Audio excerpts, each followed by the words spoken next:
Singanamala brand గా పేరు తెచ్చుకున్న ఎమ్మెల్యే బండారి శ్రావణికి పాజిటివ్ టాక్ తో పాటు నెగటివ్ టాక్ కూడా ఉందా? ఎమ్మెల్యే శ్రావణి అయినా పెత్తనం అంతా ఆమె తల్లిదేనా? ఎమ్మెల్యే శ్రావణి తల్లి ఆమె వెనకుండి నడిపిస్తున్నారా? ఎమ్మెల్యే పేరు చెప్పి కొంతమంది ఇసుక దోపిడీకి పాల్పడుతున్నారా?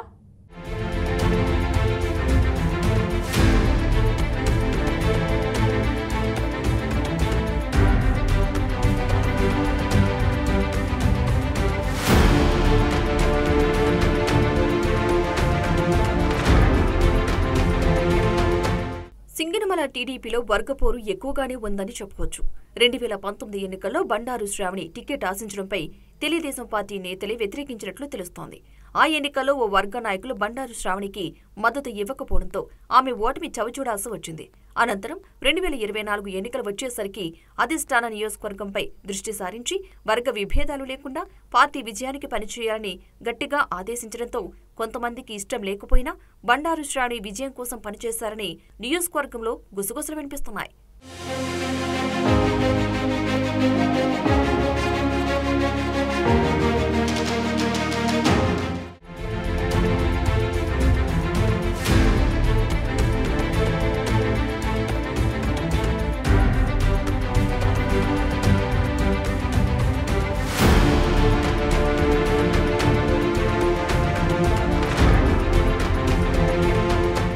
ఇదిలా ఉంటే నియోజకవర్గంలో ఇసుక మాఫియా కూడా వెలుగులోకి వచ్చింది.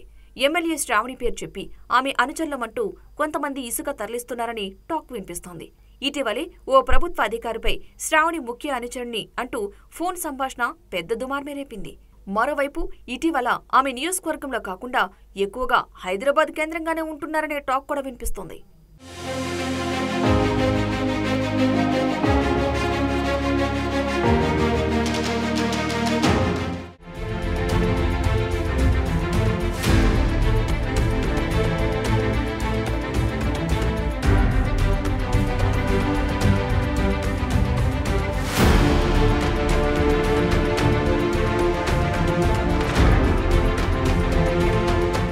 మరోవైపు ఎమ్మెల్యే శ్రావణి అయినా పెత్తనం అంతా ఆమె తల్లిదే అంటూ నియోజకవర్గంలో బహిరంగంగానే చర్చించుకుంటున్నారు.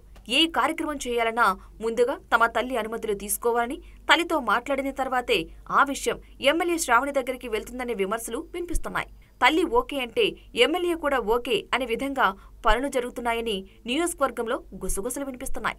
దీంతో సింగనమల బ్రాండ్గా ఎదుగుతున్న బండారు శ్రావణిపై పాజిటివ్ టాక్ తో పాటు నెగిటివ్ టాక్ కూడా వినిపిస్తుందని, వీటన్నింటినీ సరిదిద్దుకుని ముందుకు వెళ్లాలని పలువురు సూచిస్తున్నారు. చూడాలి మరి సింగనమల శివంగి ముందు ఎలా వ్యవహరిస్తారో.